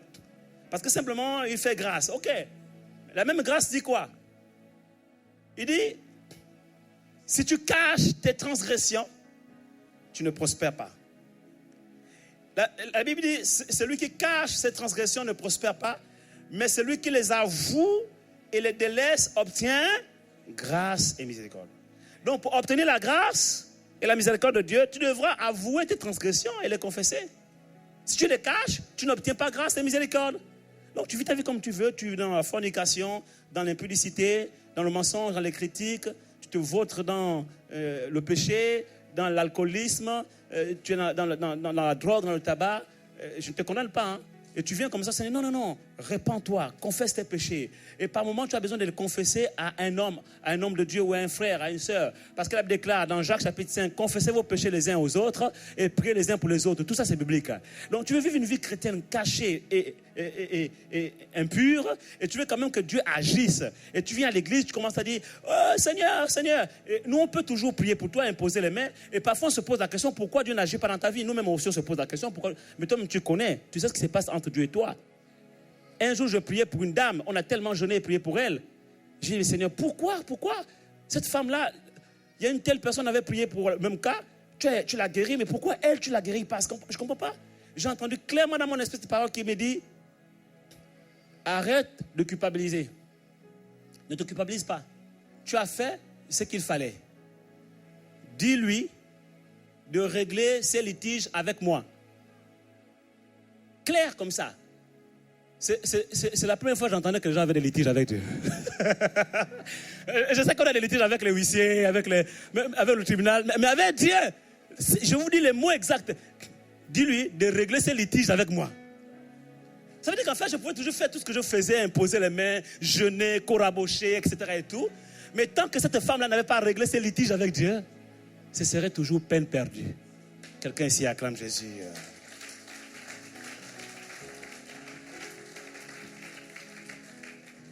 Et c'est mon troisième et dernier point, l'humilité. L'humilité. Il faut s'humilier. Parce que Naaman, comme il était chef de l'armée de Syrie, du haut de sa taille, du haut de son grade, il se disait qu'Élisée sortirait de chez lui, viendrait comme tous les serviteurs de Dieu, pas tous heureusement, comme beaucoup de serviteurs de Dieu qui courent après les hautes personnalités politiques, qui sont un petit peu à leur sol. Lui viendrait, de toutes les façons, il a besoin d'argent, il a besoin d'offrandes pour construire son église, il a besoin, moi je donnerai l'argent, je donnerai l'offrande. Non, Élisée n'est même pas sorti de chez lui. Parce qu'Élisée savait que c'est un ministre de Dieu. Et il n'a pas à venir faire les courbettes devant un ministre de la terre des hommes. Et ça a touché l'orgueil de Naaman. Il était furieux, il voulait repartir. Il dit, en Syrie, il n'y a pas de fleuve mieux que le Jourdain, le Parpar, etc.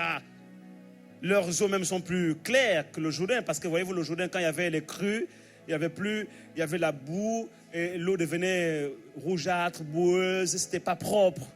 Et c'est là-dedans que le prophète Élisée demande à un général de l'armée de Syrie, un vaillant guerrier qui a combattu et qui a remporté de grandes guerres, d'aller se plonger 7 fois en plus.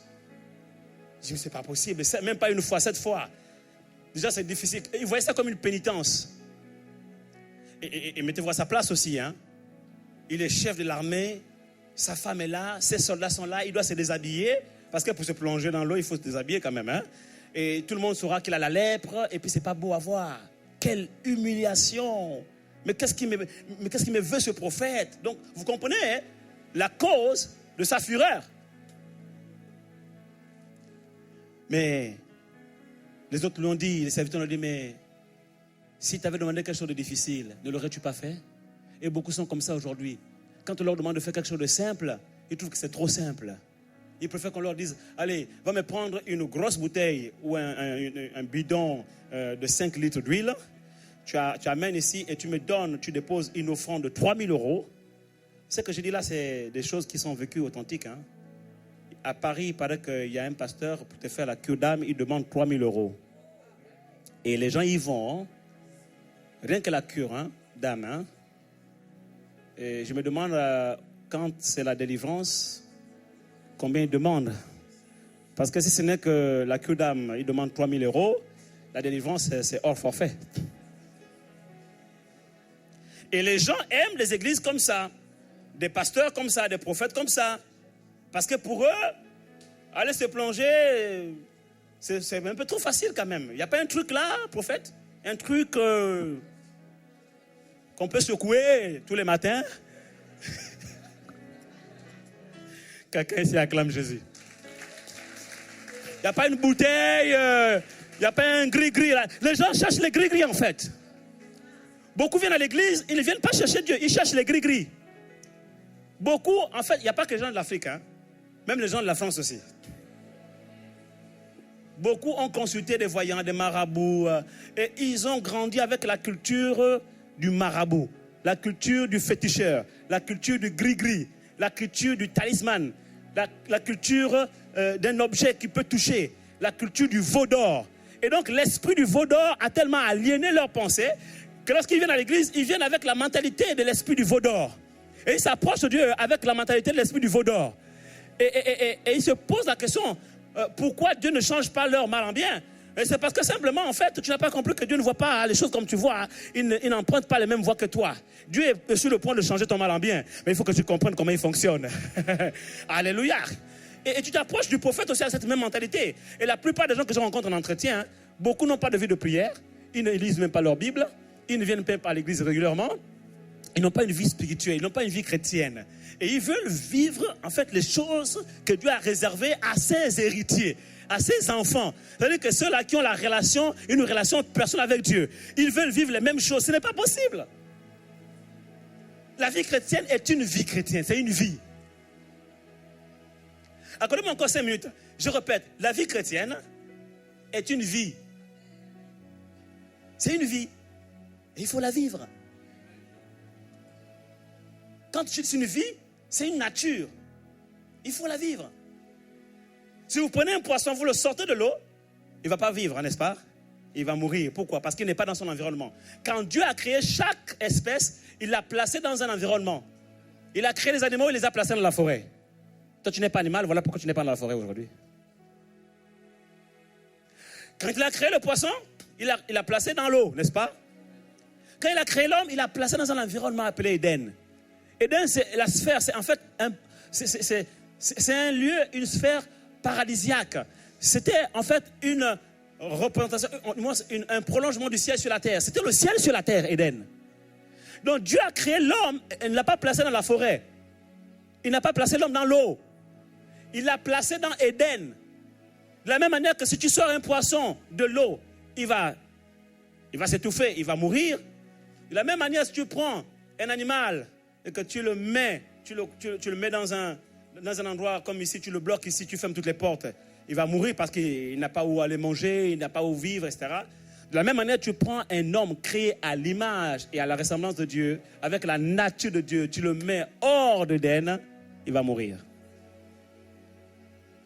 Quelqu'un me comprend ici? C'est une vie, il faut la vivre. Il faut la vivre dans ton environnement, dans Éden. Éden, c'est le lieu où la présence de Dieu règne. C'est là Éden. Et c'est quoi Éden? Concrètement, au quotidien, c'était un moment de prière avec le Seigneur. La présence de Dieu. La parole de Dieu. En fait, toutes ces choses-là qui te connectent à la présence de Dieu. La prière, l'adoration, la louange, le jeûne, la parole de Dieu, l'obéissance, les rassemblements à l'église. Tu viens à l'église. Donc, en fait, tu es en train de te créer autour de toi un environnement Éden. Tu es en train de te créer une atmosphère. C'est une atmosphère. Et quand tu es dans cette atmosphère, en fait, tu vis exactement ce que le peuple de Dieu a vécu lorsque l'arche de l'Alliance était avec eux. Quand ils arrivaient quelque part, les ennemis étaient vaincus, les démons fuyaient, les maladies étaient guéries, les miracles se produisaient. Quand l'arche atterrissait dans la maison d'un homme comme celle d'Obed-Edom, la maison était bénie, il prospérait. En fait, c'est la présence de Dieu. Notre environnement, c'est la présence de Dieu. Quand tu sors de cet environnement-là, tu es foutu. Sérieux, tu es foutu. Tout ce qu'on peut faire, te réanimer. C'est comme un poisson, on essaie de le réanimer. Donc, tout ce qu'on peut faire là, t'imposer les mains, prier pour toi, te recevoir un entretien, on essaie de te réanimer. On fait qu'on appelle ça les gestes de premier secours, hein, c'est ça, hein, le secourisme. Il y en a, on essaie de réanimer, mais c'est trop tard, vous comprenez? Mais ta place, c'est dans la présence de Dieu. Quelqu'un ici acclame le Seigneur.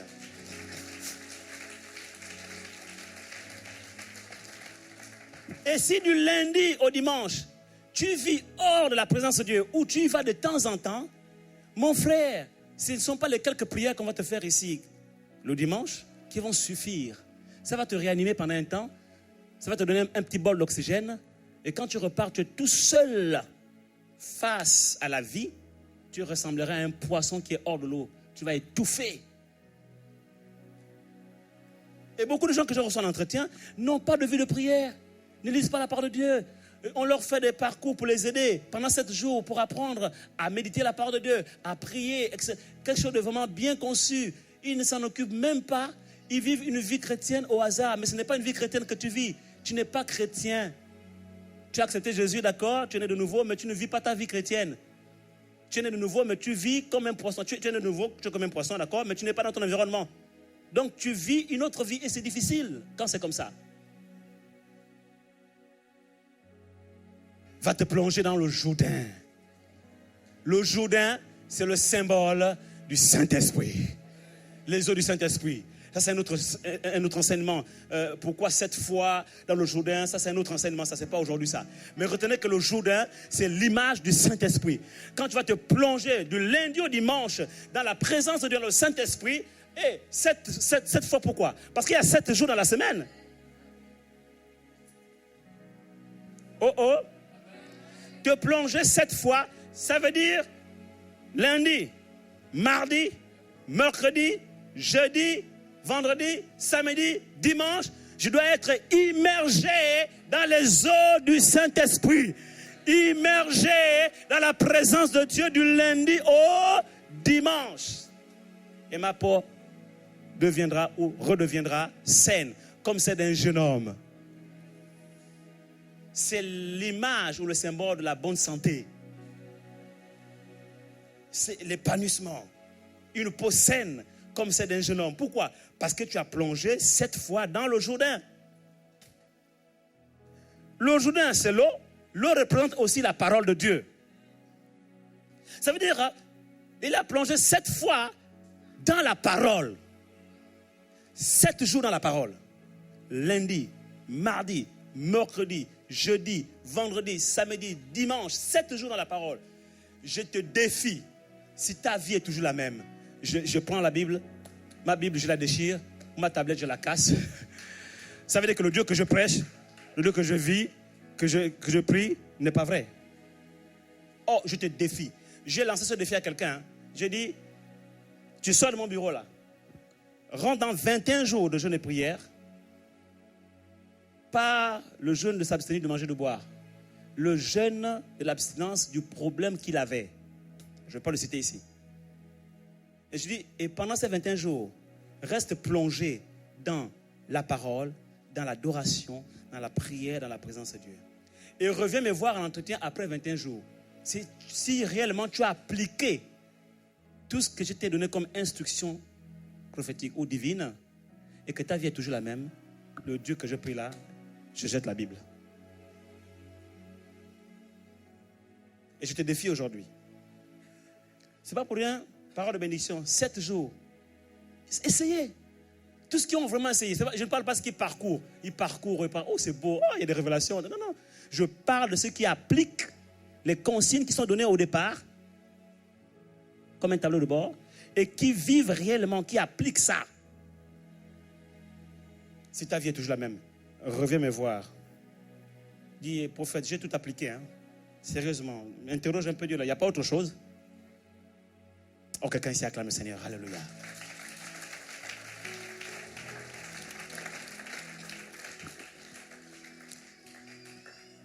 Merci Seigneur pour ta parole. Jesus.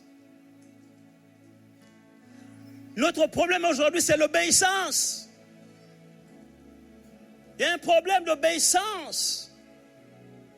Il est écrit que l'obéissance vaut mieux que les sacrifices.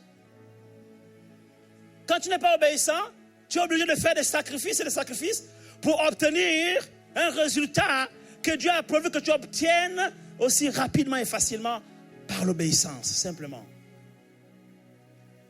L'ancienne alliance avait besoin de faire des sacrifices parce qu'ils étaient loin de Dieu et Dieu n'était pas accessible pour eux. Mais aujourd'hui, dans la nouvelle alliance, Dieu est devenu accessible. Il rentre dans notre quotidien. Il veut se rendre accessible à l'homme. Il nous donne la possibilité de le toucher, de l'expérimenter, de le vivre chaque jour du lundi au dimanche. Notre Dieu est un Dieu à notre portée. Oh, il ne demande plus les sacrifices. Il demande l'obéissance. Alors simplifiez-vous la vie. Simplifions-nous la vie, frères et sœurs. Arrêtons de vivre une vie hors de Christ et vouloir obtenir les choses de Christ. Évitons de vivre une vie de désobéissance et vouloir quand même obtenir le fruit de l'obéissance. Ce n'est pas possible. Parce que le miracle, la bénédiction, les grâces que tu recherches, ce sont le fruit de l'obéissance. Bien-aimés, il est écrit que soyez simples comme des colombes. La colombe est l'image du Saint-Esprit. Ça veut dire que le Saint-Esprit est simple. Pourquoi te compliques-tu la vie? Obéis simplement. L'obéissance vaut mieux que les sacrifices. L'obéissance te simplifie la vie. Quand tu marches dans l'obéissance, Dieu change tous les jours ton mal en bien. Ta vie n'est plus la même. Et ça devient naturel pour toi. Ce qui est extraordinaire, ce qui est surnaturel pour les autres devient naturel pour toi. L'obéissance, on peut obéir de plusieurs manières. On peut obéir par conviction. On peut aussi obéir simplement par principe. Il y en a qui attendent d'avoir la conviction pour obéir et ils brandissent le verset qui dit ce qui n'est pas le fruit de conviction est un péché. Il y a une obéissance par conviction, certes, mais il y a aussi une obéissance par principe. Dieu te dit de pardonner, même si tu ne ressens pas dans ton cœur de pardonner, même si tu n'as pas envie de pardonner, n'attends pas qu'il y ait une conviction particulière pour pardonner, accepte de pardonner, ouvre ta bouche et dis Seigneur, je te demande pardon, je rejette la rancœur, je jette la haine, la colère, loin de moi et au pied de la croix. Seigneur, remplis-moi de ton amour, je pardonne à tel, je pardonne à un tel autre et je me libère de cette colère, de cette rancœur au nom de Jésus. Obéis simplement. N'attends pas d'avoir un sentiment, une sensation, une émotion, une conviction particulière pour obéir à Dieu. Obéis, ne serait-ce que par principe. Obéis simplement et tu verras la gloire de Dieu dans ta vie. Il changera ton mal en bien. Et quand Naaman a obéi, il a obéi. 7 fois, il s'est plongé. Comme les 7 jours de la semaine. Et à la fin, sa peau est devenue saine comme celle d'un jeune homme. Il a changé son mal en bien. Dieu a changé son mal en bien. Il a ôté la lèpre. Il lui a redonné une peau saine comme un jeune homme. Obéis à Dieu. Quand Dieu dit, va à l'église, on dit, allez à l'église, ça fait partie de la vie chrétienne. Va à l'église, ne trouve pas des excuses. Va au rassemblement, va. Ne manque pas un seul moment de rassemblement. Va, à moins que tu aies un problème particulier, cas de force majeure. Sinon, ne laisse pas la négligence, la paresse te clouer au lit et te bloquer là où tu es. Sors de chez toi, va, rassemble-toi. Il a dit qu'il est doux et agréable pour les frères lorsqu'ils sont rassemblés. Ils sont ensemble. Il est doux et agréable. Pourquoi? Parce que c'est là que l'Éternel envoie la bénédiction, comme l'huile qui descend sur la tête d'Aaron. L'huile de l'onction du Saint-Esprit, l'huile de la bénédiction coule là où il y a les rassemblements aussi. Il y a des problèmes que tu vas résoudre dans ta vie lors de rassemblements. Alors ne manque pas un seul moment de rassemblement. C'est un moment où tu te connectes à la présence de Dieu. Multiplie les occasions. Multiplie les occasions de te connecter à la présence de Dieu. Multiplie les occasions et saisis toutes les opportunités qui te permettent de vivre et de rentrer dans la présence de Dieu, dans la sphère dans laquelle Dieu t'a placé quand il t'a créé. Éden, Éden, Éden. La parole de Dieu t'enseigne à donner tes dîmes et tes offrandes. Donne tes dîmes et tes offrandes. Pourquoi tu discutes, tu raisonnes, tu trouves des excuses et toujours des raisonnements, etc. Oui, Dieu, machin, tout ça. Oui, l'Ancien Testament. Laisse tomber tout ça. Obéis simplement et tu verras la gloire de Dieu. N'a-t-il pas dit à Corneille, qui n'était même pas chrétien, qui n'était même pas juif, qui n'était même pas dans l'alliance. Il a dit, Corneille, Corneille, tes prières et tes offrandes sont montées jusqu'à mon ciel, jusqu'au ciel de Dieu, et je les ai recueillies dans ma coupe de prière. S'il est capable de répondre aux prières de Corneille, un incirconcis, à combien plus forte raison tes prières à toi, toi qui es enfant de Dieu, né de nouveau, faisant partie de la maison de Dieu, de la famille de Dieu, à combien plus forte raison Dieu qui est ton Père n'exaucerait-il pas tes prières? Obéis simplement. Rejette la paresse, la négligence. Travaille. Va chercher du travail. N'attends pas une relation particulière pour aller déposer tes CV. Tu n'as pas d'emploi. Va chercher du travail. Il te manque de l'argent. Va travailler. N'attends pas une révélation particulière. N'attends pas une prophétie particulière. N'attends pas une prière particulière. Va chercher du travail. Tu es enfant de Dieu. Tu es fils de Dieu. La grâce de Dieu est avec toi. Elle t'accompagne. Il y a beaucoup de chômeurs, c'est vrai. Il y a des difficultés d'emploi, c'est vrai. Toi, tu es enfant de Dieu, tu as la foi, alors vis ta vie chrétienne, aie foi, prie, va chercher du travail, cherche du travail, va déposer les CV, va déposer les lettres de demande d'embauche par-ci, par-là, dans les entreprises, et reste dans la foi, dans la patience, dans la prière, crois seulement, et tu verras la gloire de Dieu. Et pendant ce temps, ne sois pas triste, vis ta vie chrétienne joyeuse, hein, heureux, sois heureux. Ne garde pas la tristesse. Ça fait partie aussi des exercices spirituels que tu dois pouvoir développer en toi pour être disposé à recevoir ton miracle. N'entretiens pas la haine, n'entretiens pas la colère, n'entretiens pas la tristesse, n'entretiens pas la rancœur. Évacue tous les sentiments négatifs de ton cœur et dispose ton cœur. Et quand tu as un cœur bien disposé comme ça, la Bible déclare et te promet que tu mangeras les meilleures productions du pays. Du même pays où les gens ne trouvent pas de travail. Toi, tu trouveras du travail. Dieu te dit, ce n'est pas le temps. Reste tranquille. Cherche-moi d'abord. Ne pense pas au mariage. Ceux qui ne sont pas mariés se préoccupent de Dieu, de comment plaire à Dieu. Toi, tu te précipites. Tu commences à courir après le mariage. Et après, te voilà maintenant dans la situation de péché, dans la fornication. Alors que si tu avais seulement obéi à Dieu, tu serais épargné de ces choses. Maintenant, tu es en train de gérer un problème de remords. Tu gères maintenant un problème de culpabilité en ce moment. Mais qui t'a envoyé? Obéis simplement. Et sanctifie-toi. Sanctifie-toi. Dieu parle. Il parle encore à quelqu'un ici ce matin. Des choses qui sont simples. Tu ne veux pas obéir. Tu attends que ça soit compliqué. Tu attends d'apprendre avec l'expérience. Mais tu peux éviter certains combats. Tu peux éviter certains combats. Dieu te dit, étudie tes leçons, tu es un étudiant, étudie tes leçons, tu négliges, tu es paresseux. Et puis quand c'est à la fin de l'année, c'est là que maintenant tu t'enfermes pendant plusieurs jours pour vouloir étudier des leçons. Mon frère, c'est durant toute l'année qu'il fallait étudier les leçons. Tu peux t'enfermer pendant une semaine, tu ne peux pas réviser et maîtriser toutes les leçons apprises durant toute l'année scolaire. Ce n'est pas possible.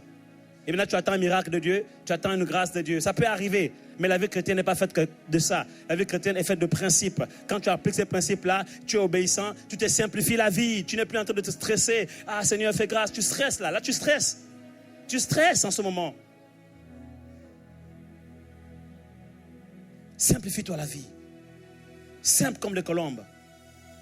L'obéissance nous rend la vie simple. On dit honore ton père et ta mère, honore ton père et ta mère. Quelles que soient les circonstances que tu as vécues, honore. Pose des actes qui respectent, qui honorent ton père et ta mère.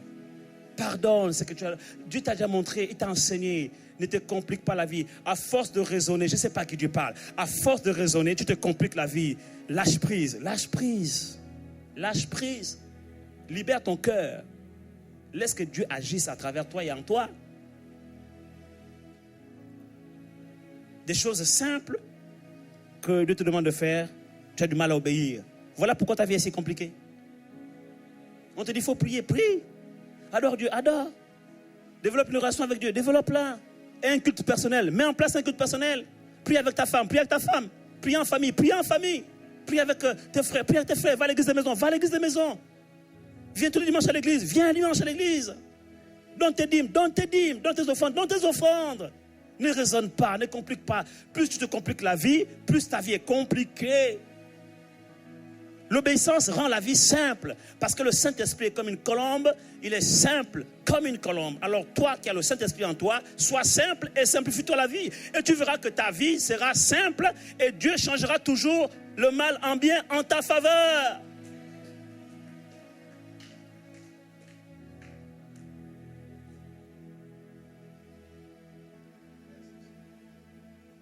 Thank you, Lord. Élève ta voix et rends grâce à Dieu. Seigneur, j'ai été la voix prophétique ce matin. J'ai crié à plein gosier, comme tu me l'as dit, pour parler à la conscience de ton peuple. Seigneur, j'ai fait ma part. Je crois avoir fait ma part. Saint-Esprit, prends le relais. Continue ce travail que tu as commencé avec moi dans la vie de chacun ici présent et ceux qui nous écoutent à la télévision. Seigneur, agis. Ton but est de voir des vies transformées. C'est vrai, Jésus, nous nous compliquons beaucoup la vie. Nous courons après un évangile, le slogan, une vie chrétienne trop facile. Alors que nous pouvons vivre une vie chrétienne épanouie, heureuse, joyeuse, sans chercher des problèmes inutiles et des combats inutiles, simplement en étant obéissant à Dieu.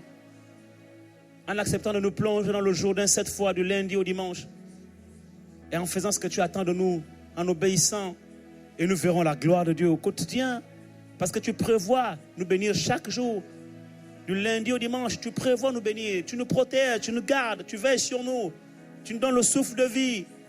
Tu es capable de résoudre tous nos problèmes parce que tu fais déjà le plus difficile. Tu fais déjà le plus difficile. Nous renouveler ton souffle de vie. Nous accorder ta protection. Nous sommes là parce que tu nous as renouvelé ton souffle de vie, parce que tu nous as accordé ta protection. Alors si tu as été capable de faire ça, à combien pour votre raison, les petites difficultés du quotidien de notre vie, Seigneur, tu es capable, tu es tout puissant. Mais tu veux que nous puissions habiter dans ta présence chaque jour. Nous plonger dans ta présence du lundi au dimanche, 7 fois par semaine. Plonger dans la présence de Dieu, plonger dans la parole de Dieu, plonger dans la foi, plonger dans l'obéissance, plonger dans les choses de l'esprit, plonger dans la vie de la divinité, plonger dans la vie chrétienne en Christ Jésus, être dedans du lundi au dimanche. Cela est possible. Cela est possible. Tu l'as dit dans ta parole, tu l'as démontré. Cela est possible. Et je crois que cela est possible. D'être dans la prière, d'être dans l'adoration, d'être dans la parole, de nous prendre un temps chaque jour dans l'intimité avec le Seigneur. Le matin, tôt le matin, le soir, avant de se coucher, le matin avant de se lever, de vacances nos occupations, le soir, avant de se coucher, prends le temps de communier avec le Saint-Esprit, de communier avec le Seigneur, de communier dans ta parole, de communier avec toi. Que l'amour de Dieu le Père, la grâce de Jésus-Christ, notre Seigneur, et la communion du Saint-Esprit soient avec nous du lundi au dimanche. Et ta parole nous promet que tu as pourvu déjà à tout ce qui contribue à notre vie et à notre piété par ta divine puissance, ta présence.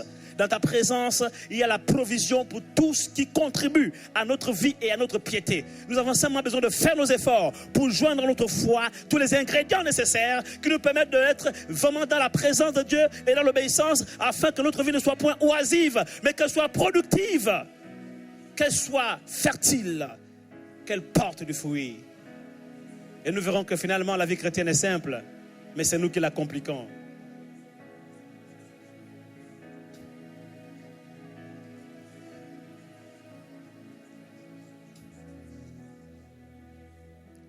Oui, tu chantes.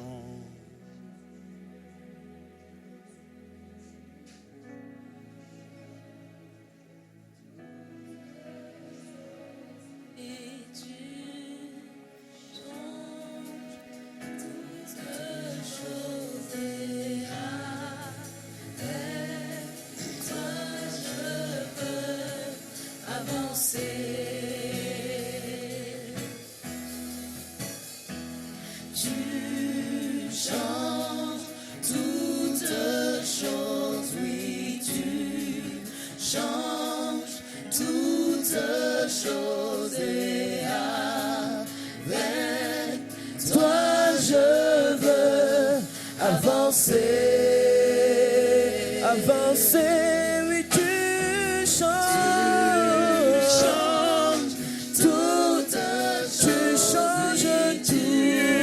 changes toutes choses. Et avec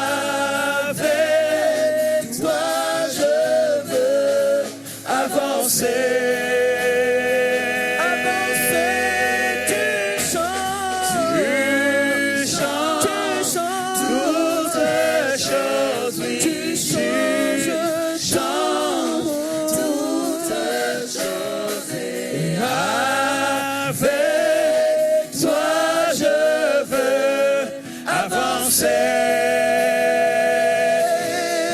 De tout ton cœur. Que ce soit ta prière ce matin, ton aspiration, ton désir ardent de voir que Dieu change toutes choses. Il changera ton mal en bien et ta vie ne sera plus jamais la même. Je veux avancer. Oh oui, tu changes. Tu changes toutes choses, oui. Tu changes toutes choses et avec toi je veux avancer. Avancer, oui, tu changes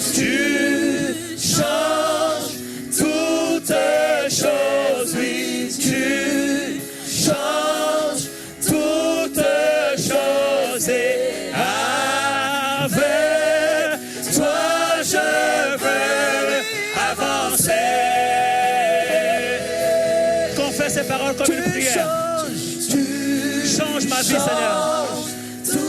Change le mal en bien dans ma vie. Tu changes toutes choses. Et avec toi je veux avancer. Confesse de tout ton cœur comme une prière à Dieu.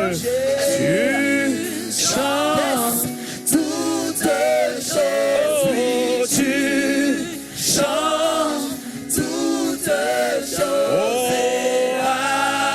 avec toi je veux avancer. Une dernière fois, tu changes toutes choses.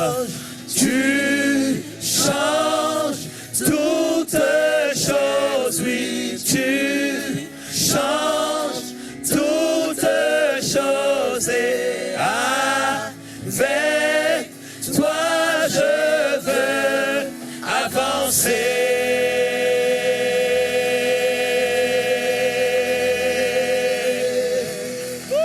Alléluia. Acclame la parole de Dieu. Alléluia. Merci Seigneur pour ta parole.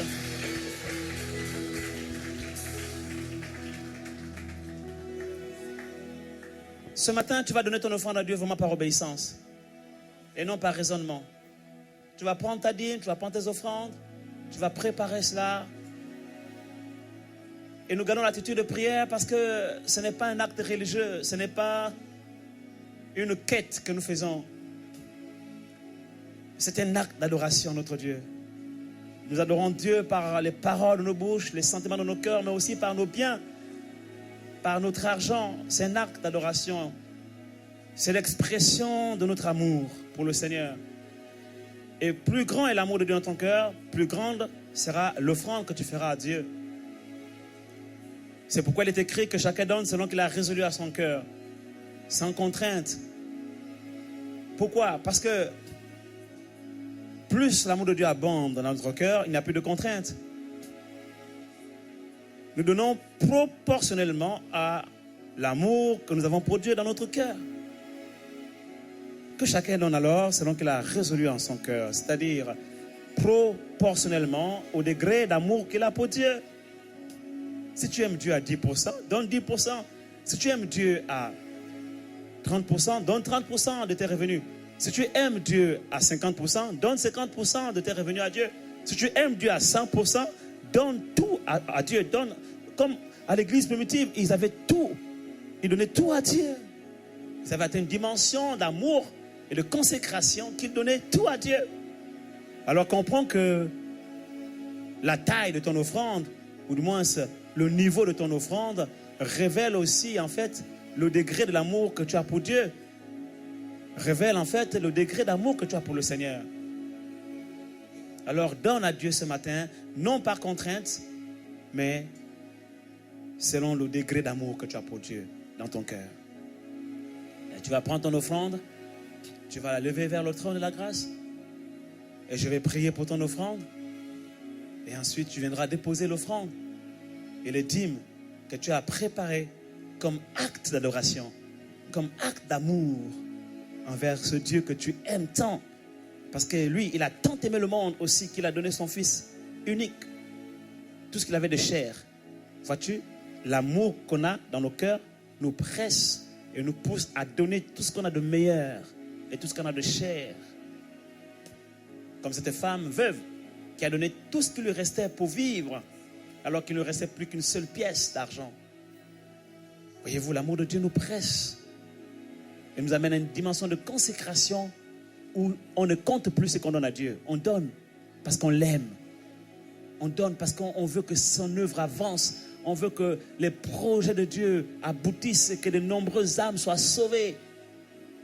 Et on donne parce qu'on obéit à Dieu et on se rend la vie simple. Et ainsi, il menacera pour nous celui qui dévore. Il changera le mal en bien. Merci Père éternel. Tu peux lever ton offrande et tes dîmes vers le Seigneur.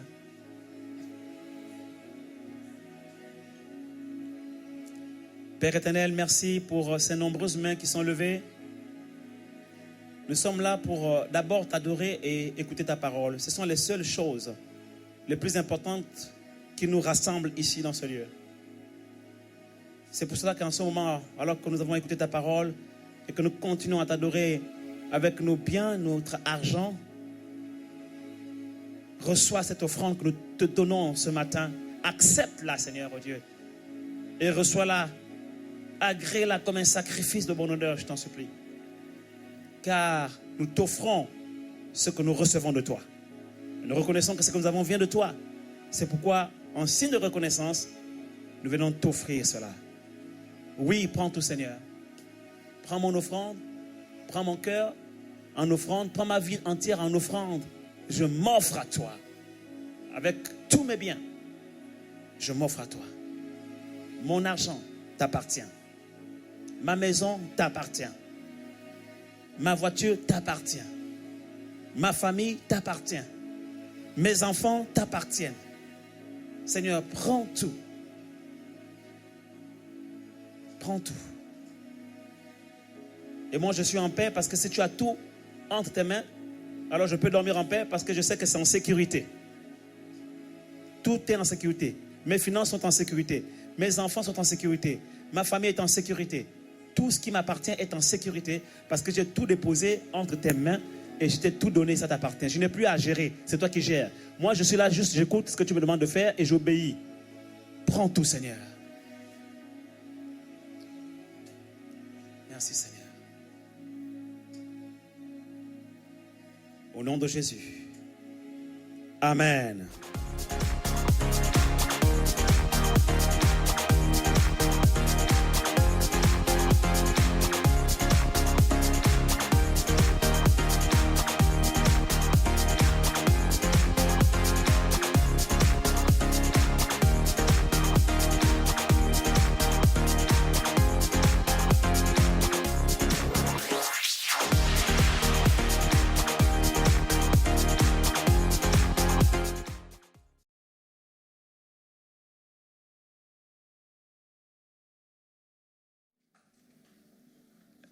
La parole que Dieu a mise sur mon cœur ce matin